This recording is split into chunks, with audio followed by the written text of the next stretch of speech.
I'd like to now introduce your workshop leaders, Tedick and Cory Mathieu. Tedick is a professor of second language education at the University of Minnesota. She is the principal investigator on the U.S. Department of Education National Professional Development Grant that supported the creation of the rubrics that you will learn about in this workshop. Cory Mathieu is an assistant professor of education at the University of Wisconsin-Green Bay. She received her PhD in second language education at the University of Minnesota, where her research specialized in secondary DLI education. And I'd like to mention that she created and will teach a CARLA Summer Institute on secondary DLI education this July 2022. Dee and Cory, thank you so much for sharing your talents with us today. And without further ado, I'll turn the workshop over to you. Good morning. It's just great to see so many familiar faces and names and to see people here from all over the world. Welcome to the workshop. Thanks for being here. Cory and I are delighted. Our goal for this morning is to introduce the rubric development, structure, and our vision for how the rubrics should be used to support the development of DLI teacher knowledge and skills. We want this workshop to be an opportunity for you to ask questions and actively consider how the rubric might be used in your particular context. And we're going to give you time at the end to talk about that in groups. So as Karen said, please feel free to offer questions in the chat box while we're presenting so that we can deal with some pertinent questions in the moment.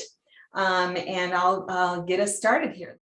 All right, so first, before we start this workshop, I want to iterate that the quality of teaching really matters. It's consistently been identified as the single most important school-based factor in student achievement. And although many rubrics exist to assess pre-service teacher performance and in-service teacher performance, they're very generic in nature. And they get at skills such as general lesson planning and classroom management. And certainly such skills are important for DLI teaching, but they're not sufficient on their own. And this is because we know that DLI is different from mainstream content teaching or from language teaching on its own. It has its own particular knowledge base and pedagogical skill set, a lot of which has to do with integrating content and language. So therefore, with the aid of grant funding, as Karen mentioned, it was a United States Department of Education National Professional Development Grant that supported the development of these rubrics. So Cory and I have worked over the past few years to develop these. And yeah, so let me give you a little bit of sense of what we're going to do in this morning's workshop. I'm going to start out with giving you an overview of the development of the rubric and description of the rubric design. And then we're going to have a pause for questions. And then Cory will take over and she'll present on recommended usages and our vision for the rubric. And then we'll have another pause for questions. And then we're going to get you into smaller breakout rooms to discuss possibilities for this rubric in your context. Okay. So that's what we've got in store for you. Okay, so this rubric development took place over 4 years, and this is something that Cory and I worked on together over time. Our goal was really to intentionally focus on skills and knowledge that are specific to DLI teaching. And we wanted to avoid categories that reflect general teacher knowledge and skills because we already have lots of rubrics that do that well. So we initially drew on a checklist that was developed by Tara Fortune, and it's available on the CARLA website. And then we changed and expanded categories to describe DLI teacher practices across various rubric levels. And then we also drew on other sources and the research literature, and we sought feedback from DLI experts, notably Ana Hernandez, who was our external advisor for the grant, for the teacher development portion of the grant, and Roy Lister, professor emeritus from McGill University. We also conducted several studies throughout the development process.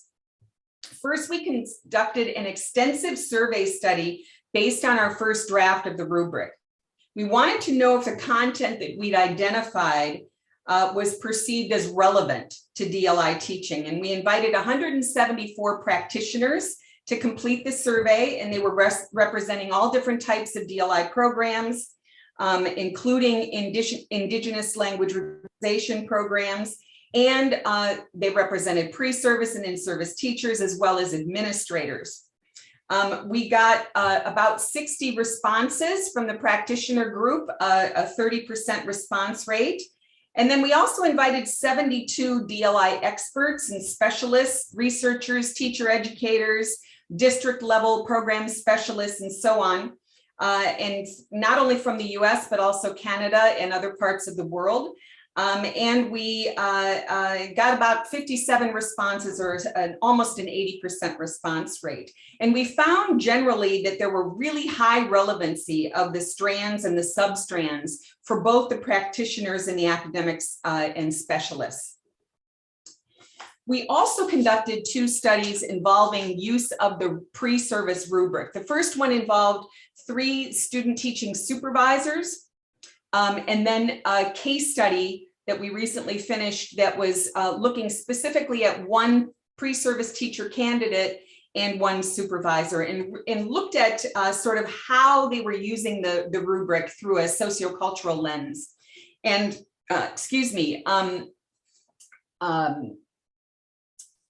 what I'll say is that these studies, each of the studies has further informed our revision of the rubric. Each time that we've done a study, we've learned more information about how the rubric was being used or interpreted, and that has informed our revision of the rubric.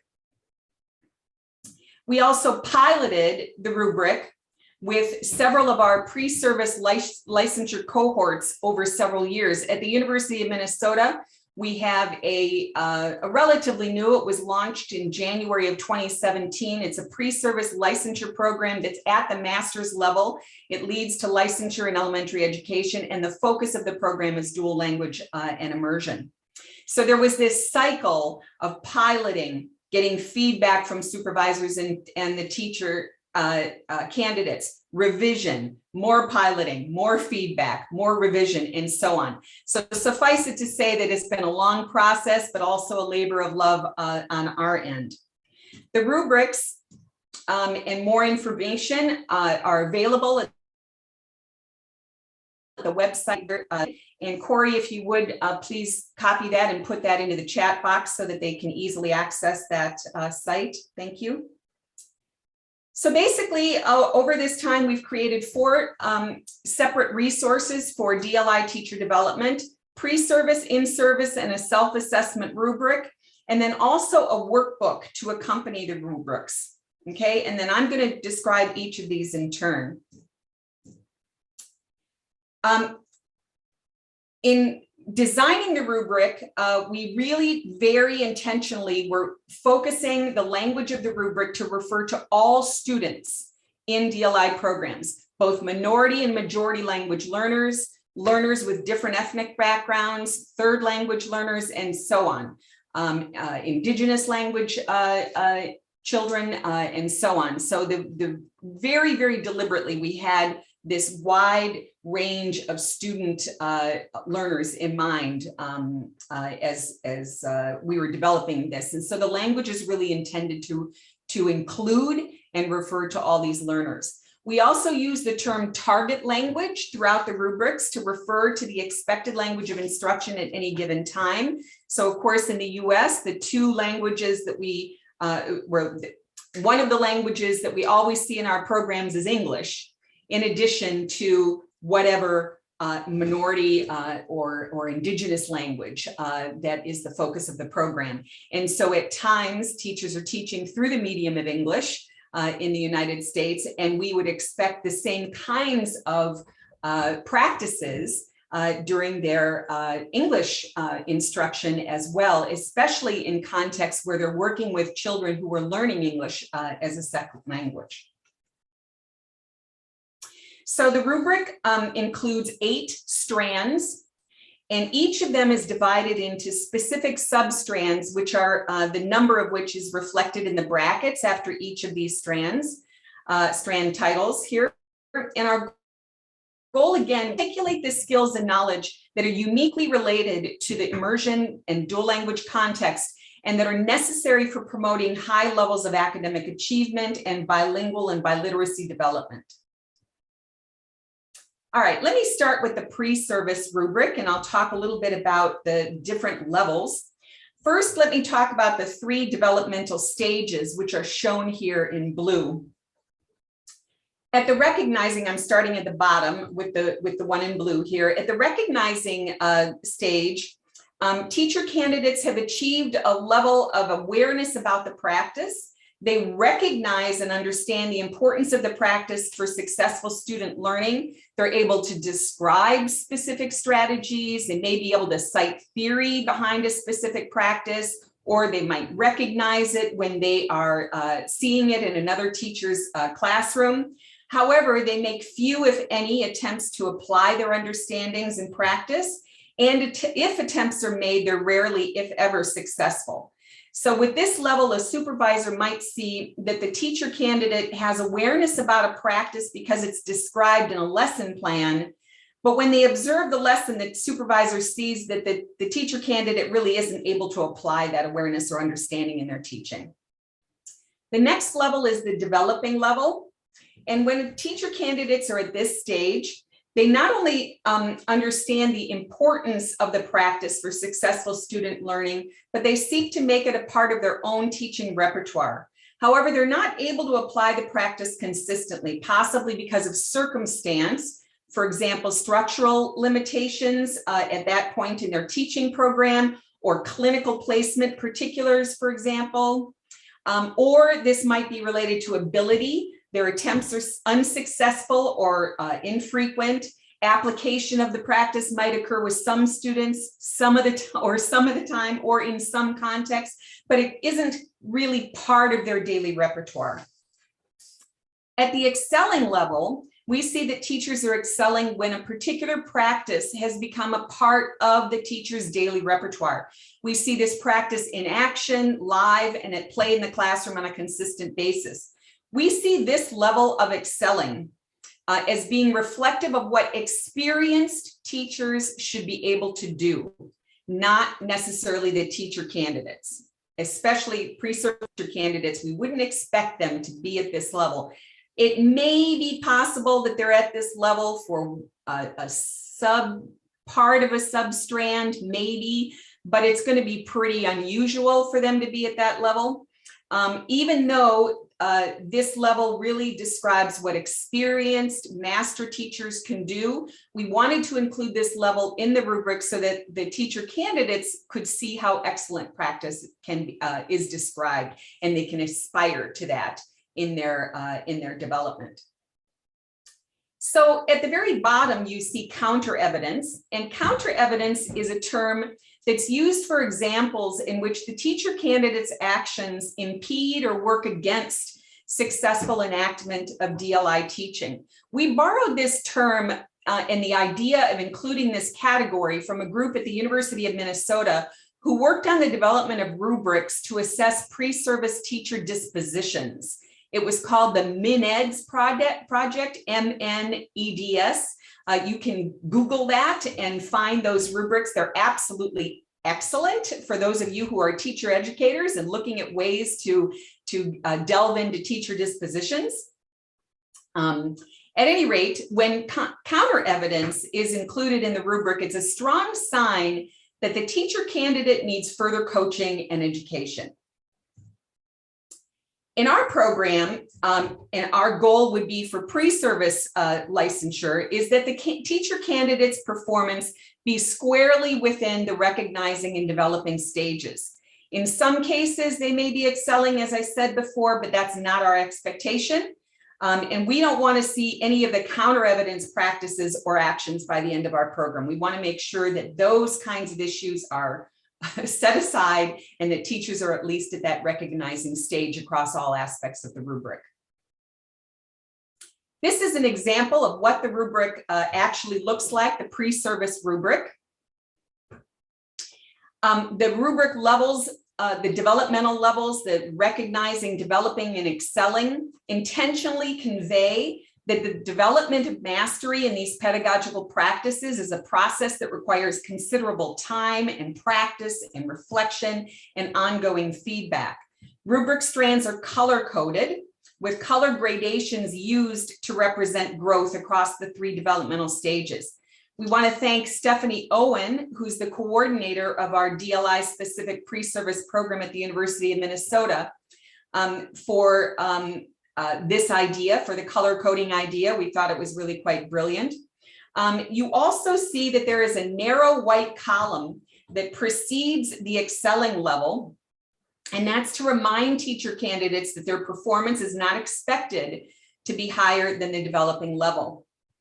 In contrast, counter evidence does not serve as a developmental stage, so to represent this, its descriptors appear with a white background devoid of the color reflecting the developmental stages, and a thick bold line stands as a firm boundary between recognizing and the descriptors that represent counter evidence.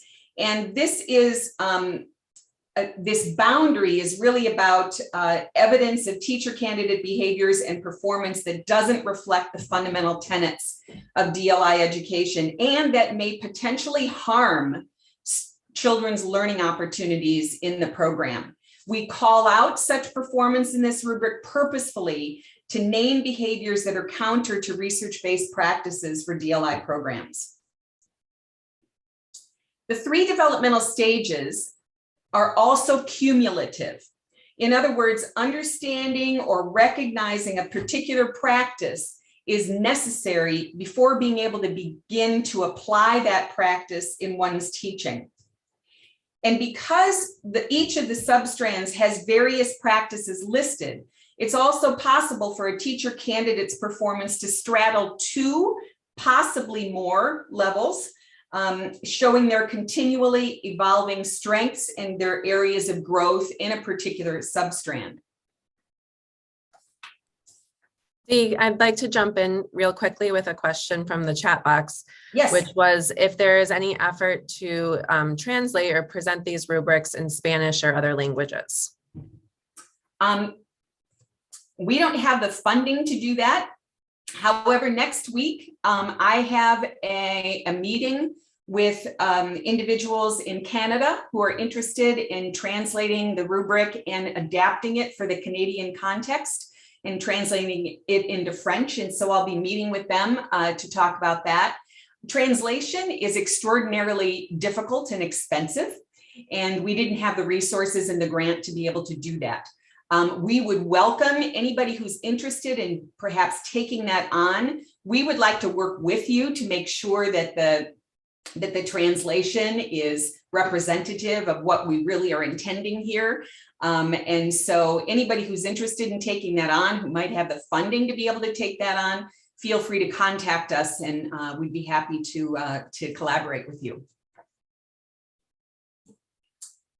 Oops. Okay, so for the in-service level now, I'm switching from pre-service to the in-service rubric. The levels for the in-service rubric are very similar in their descriptions, the ones that I just went through in more detail, but you'll see that all 4 levels in the in-service rubric count as developmental stages. And we labeled the first 3 levels differently from the pre-service rubric to distinguish them from the pre-service rubric levels, okay? So in the other one we had, of course, we had the counter evidence, which here is a developmental stage because they're already in the classroom, right? They're already teaching in the classroom. And we called that counter evidence in the pre-service rubric. The emerging level we called recognizing, and the demonstrating level we called developing. Again, to try to distinguish between the 2. And there's definitely different, the rubric, the content of the rubrics themselves is very similar, but a lot of the descriptors are different to reflect practicing teachers versus pre-service teachers. Cory and I had originally thought that we were going to be able to just have one rubric for PreService and InService levels, and it became pretty clear early on that that wasn't going to be possible. Okay. Again, it's possible in the InService rubric for a teacher's performance to straddle 2 or more levels as well. So that should be really kept in mind. Okay. The self-assessment rubric can be used in tandem with the InService rubric. And we have to thank Roy Lister for this design. He wanted a simpler version of the InService rubric for use with English immersion teachers at an elementary school in Japan, where he was working over a period of several months. So he put this together, and he and I discussed what the different levels could be called. And then this self-assessment rubric was piloted in that site as well. An earlier version of the self-assessment rubric appears in Roy's and my 2020 book, which is published in Routledge. But now that everything's available online, you don't really need that, need the rubric anyway in the book. Of course you need the book. Finally, we developed a workbook to aid teacher candidates. It was specifically designed for the pre-service level initially, and we wanted to aid teacher candidates in reflecting on the skills and knowledge that are embedded in the rubric strands. So the rubric provides detailed examples of classroom practices corresponding to rubric descriptors, and it was designed to facilitate teacher candidate reflection and growth over time. Again, we want to give a shout out to Stephanie Owen, the coordinator of our pre-service program, who had the idea for this workbook. She got together with Cory and developed the design that we all eventually agreed with. And then Cory took the lead on providing examples. And then I also contributed examples and worked to get this into its final format. And each of the strands is described briefly, as you can see. And then we've got some examples that are provided that you can see here. And then we've done that for each of the substrands in the entire rubric. So it's a rather large workbook. There's also a space for teachers to take notes, to identify what they've tried or what they've seen in relationship to that particular strand, to identify the goals that they have, any questions they might have about this particular strand or substrand, and then any resources that they've come across to help them develop the skills and knowledge related to a particular strand. And again, although this was developed with the pre-service level in mind, we think it will be equally as valuable for the in-service level, and we would really encourage schools to take advantage of this rubric as well. It's really a great professional development tool, we think. Okay, so this is a time where we're going to come to a pause. All right, Cory, why don't you take it away here? Great. So, and you'll see there's some repetition in what I'm going to be saying in this next section, and that's because we really want to be very clear about how we expect these rubrics to be used. And first and foremost, they were designed to formatively assess teacher candidates' classroom practices during practicum experiences and formal student teaching, as well as DLI teachers' classroom practices. And so formatively assess is the key point there. We do not see these rubrics as being a summative assessment or a punitive assessment for teachers. And that's why we really stress the development across the different levels of the rubric as well.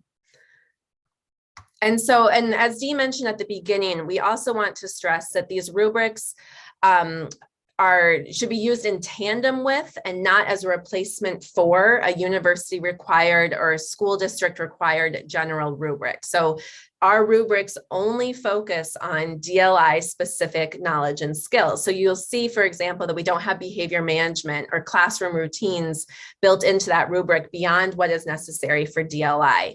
And that is because we see them working in tandem with other university or school district required rubrics that would be used during observations.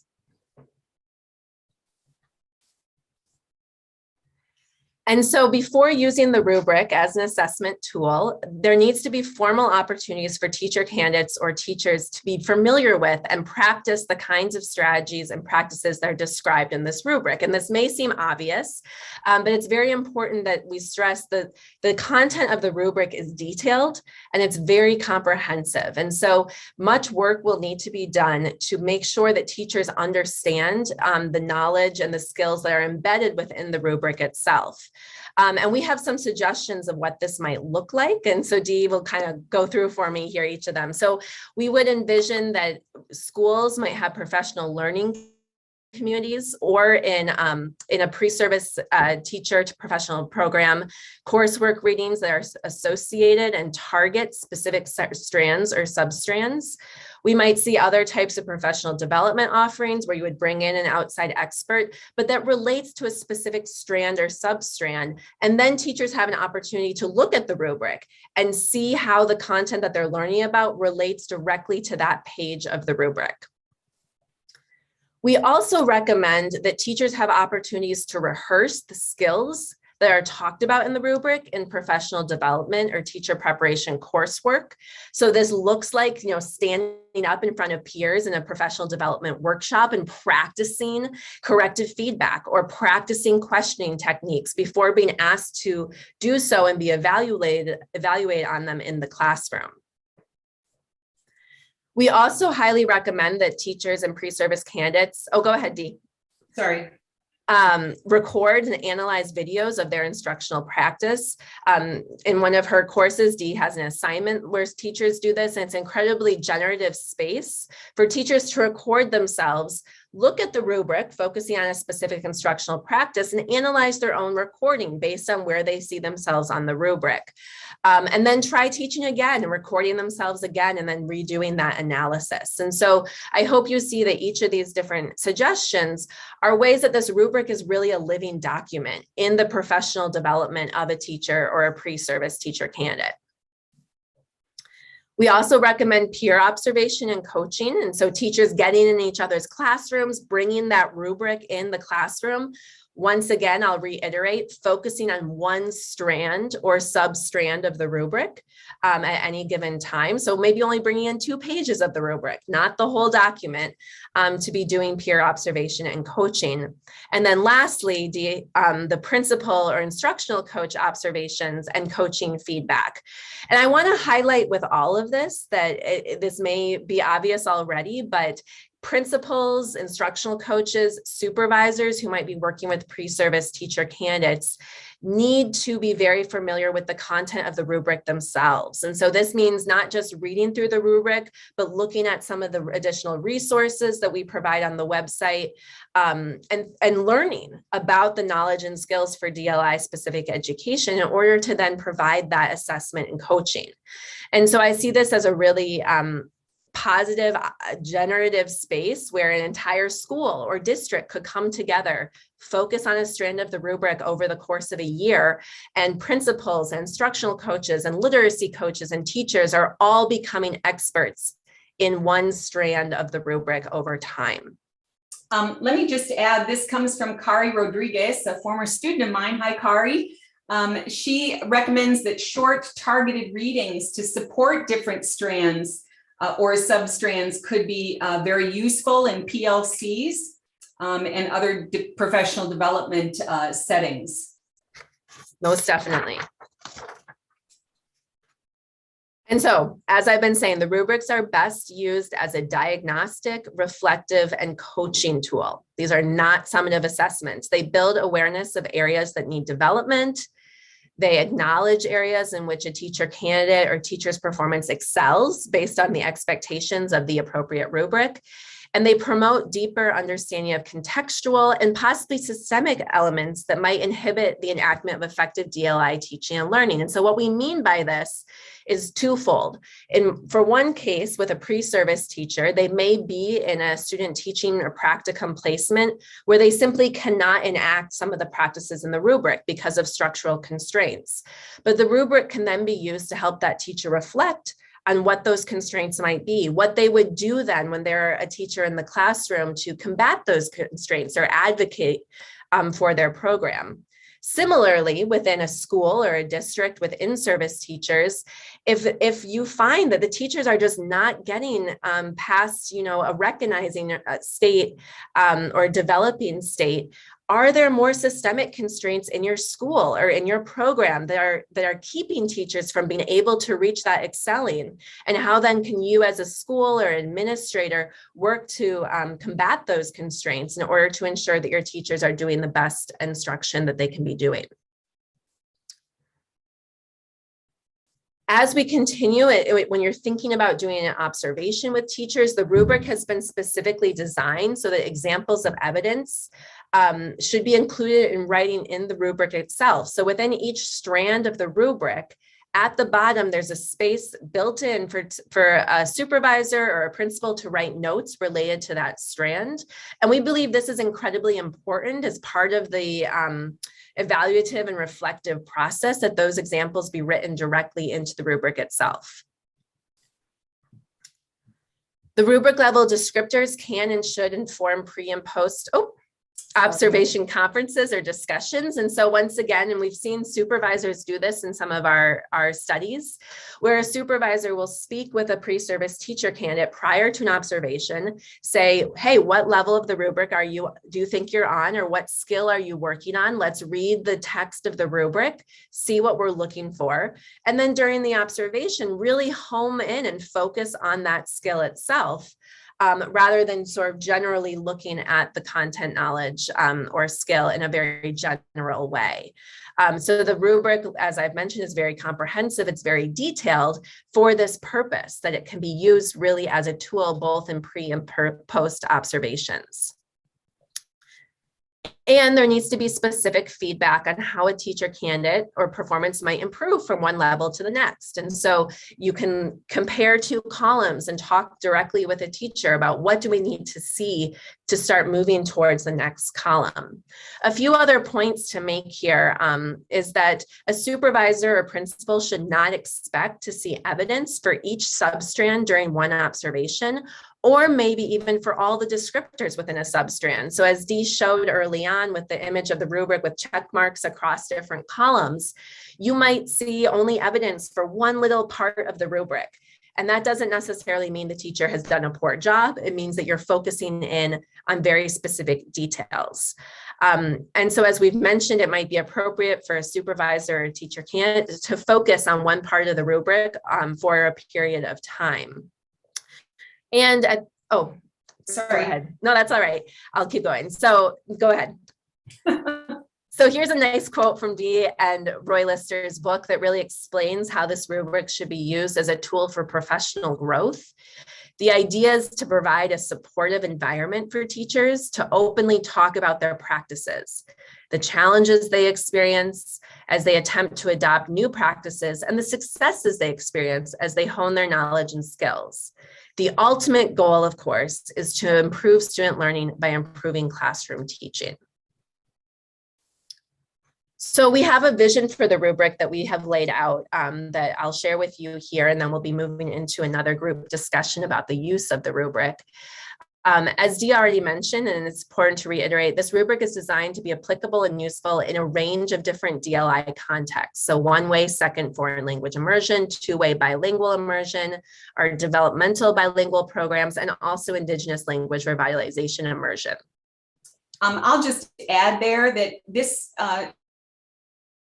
we were talking about this in my breakout group. Somebody asked if it could be used with other language teachers, and we thought that it could be very useful for ESL teachers and potentially world language teachers that are using more meaningful content to teach language. It also, we think that those individuals around the world that are implementing CLIL programs, content and language integrated learning programs, would also benefit from this as well. Mm-hmm. And as we've said, the vision for the rubric is to really focus on pedagogical skills and knowledge that are specific to these contexts and that are necessary for promoting high levels of academic achievement and bilingual and biliteracy development. And that's where our very first survey study came in as well, to make sure that the practices in the rubric are those that are most necessary for promoting these two goals. There's a question here, Cory, that is pertinent, I think. This comes from Lyle French. He says it's not designed as a summative tool, but some administrators may over time use this teacher assessment tool to make judgments. Do you have a guide for administrators who don't fully understand the role of a DLI teacher? You know, Lyle, that's a great question, and one that Dee and I have talked about quite a bit in developing the rubric and the website. We have a lot of text on the website that's directed directly to that question, trying to reiterate in many different ways how we view this rubric being used and the formative nature of the rubric. In the end, you can't control, you create a tool, you explain how you hope the tool will be used, and you put it out in the world, and you can't necessarily control how it will be used. We have not yet written a guide directly for principals or admin, but that's a really interesting idea that I wonder if we could down the line add to our website that speaks directly to them in that way. Dee, do you want to add anything more to that? No, I'll just say that another thing that I think such administrators would really benefit from some professional development that's really targeted around this, rather than, I think it'd be really hard on the website to just provide information about how they should interpret this and go about using this, especially if they're not familiar with DLI. I think they really need professional development themselves to become more familiar with that context and so on. The other thing that came up from Martha Nyankos in my group was there was a question about whether or not we had a glossary. And I thought, whoa, that's a brilliant idea. So that is something that Cory and I will work on and add. Yeah, that's a great idea. Yeah. So, as we've said, our vision of this rubric is that it is quite comprehensive, and it is a lot. And it is a lot to read through. It takes time to become familiar with. I will reiterate that I do not recommend printing out this rubric or sending the link to your teachers and saying, hey, look at this, because they will be overwhelmed. It is a very comprehensive document and needs to be used intentionally in order to be that reflective tool. It is also context dependent. So we said that the rubric is designed to work across all these different contexts, but it's also important to recognize that in some contexts or grade levels, recognizing or emerging may be all that's within the possibility for the teacher candidate in some substrands. In other contexts or other grade levels, developing or excelling may be possible. And we expect the rubric categories to be interpreted in light of the context of the teaching. So they are meant to convey how teachers would manifest specific practices in a particular program context. But we also understand that in some contexts, in some programs, the content of the rubric needs to be interpreted differently when it's being used to evaluate teachers. We're getting some extraneous noise, so if folks could please make sure that your mics are muted, that would be great. Thank you. We also expect the rubric to be formative and developmental. Development and mastery in these practices is a process that requires considerable time, practice, reflection, and ongoing feedback. And I hope that was clear in the bullet point ideas that we provide for how the rubric could be integrated within professional development. But this also needs to be very clearly articulated to teachers. We found in our pilot program that some teachers really struggled with the idea that they weren't excelling. The teachers are high achieving, they like to receive high scores themselves, and it was very hard for them to have those conversations and hear that you weren't reaching excelling. And these were pre-service teacher candidates. And so a lot of upfront work needed to be done to explain that they weren't even expected to get to excelling, and much less the amount of time and practice it takes to move across developmental levels. And so if in the first observation, a teacher was at awareness and was still there in the second observation, that was okay, as long as some growth was being shown. And that really needed to be communicated very clearly to teachers. And so professional development around even this idea of development as a teacher in these practices is very important as well. And along with that, the rubric is designed to be educative. And so our hope is that both pre-service and in-service teachers, and I would say supervisors and principals and instructional coaches, will actually learn from interacting with the rubric itself.